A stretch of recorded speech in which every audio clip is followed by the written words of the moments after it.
সুপ্রভাত বন্ধুরা, তোমরা কেমন আছো? আশা করছি ভালো আছো। এটা আমার প্রথম ব্লগ ভিডিও। যদি কোনো ভুল ত্রুটি হয়ে থাকে তোমরা মার্জনা করো, আর স্কিপ না করে পুরো ভিডিওটা দেখতে থাকো। সকালে ঘুম থেকে উঠে আমি বিছানা তুলে নিচ্ছি। তার মধ্যে দেখেছো বুগ্গু বলছে তাকে চাদরে শুয়ে নাকি দোল দোল খেলতে হবে। তুমি ভাবো, ওকে আমি এখন চাদরের মধ্যে কিভাবে দোল দোল করব।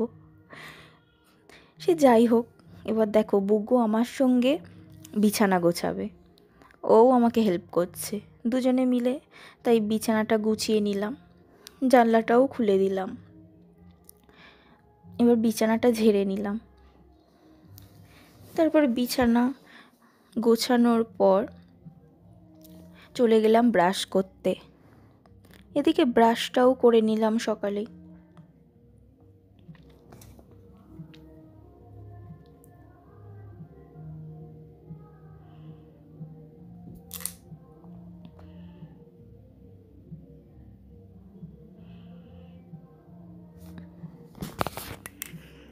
ব্রাশ করে মুখটা ধুয়ে নিলাম।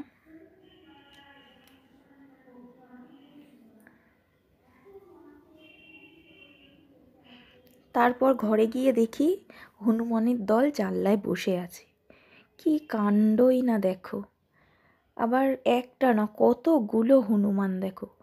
এরা প্রায় আসে।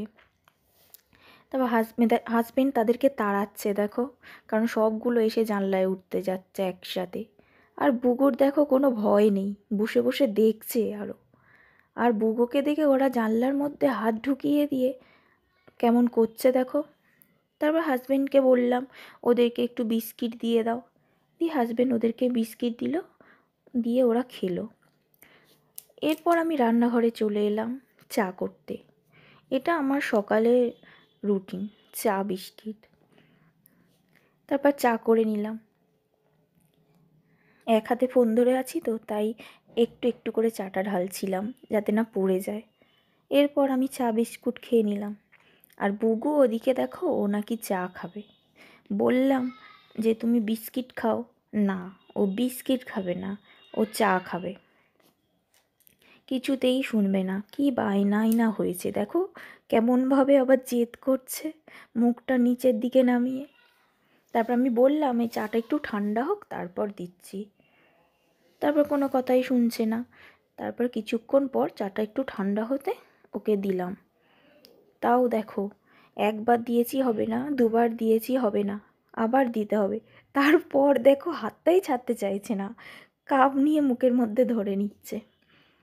এরপর হাজবেন্ডকে বললাম একটু ভাতটা বসিয়ে দিতে, আমি ততক্ষণ স্নানটা করে নিই। কারণ কদিন ধরে বুগ্গুটা বলছে খুব পেটে ব্যথা করছে। ও ঠান্ডা লেগেছিল, ওষুধও খাচ্ছে, তার সত্ত্বেও ঠান্ডা কমছে না। কী যে চিন্তায় আছি ওকে নিয়ে। এরপর বুগুকে নিয়ে বেরিয়ে পড়লাম ডক্টরের কাছে যাব বলে।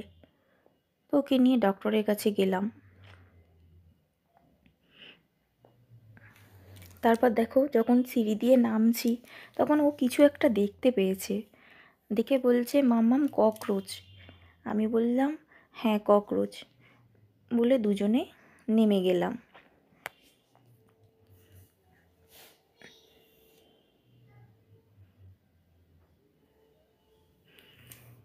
এরপর আমরা বাইকে করে তিনজনে ডক্টরের কাছে গেলাম।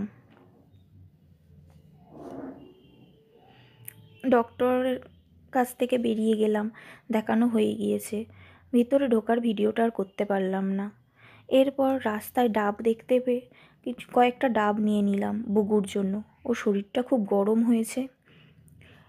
এরপর ডাব নিয়ে একটু শাক নিয়ে আবার ঘরে চলে এলাম।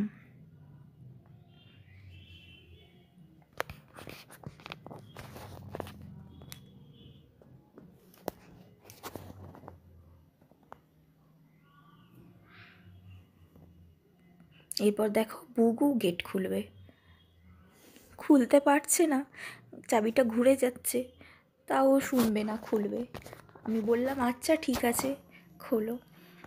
ঠিক আছে বন্ধুরা, আবার পরে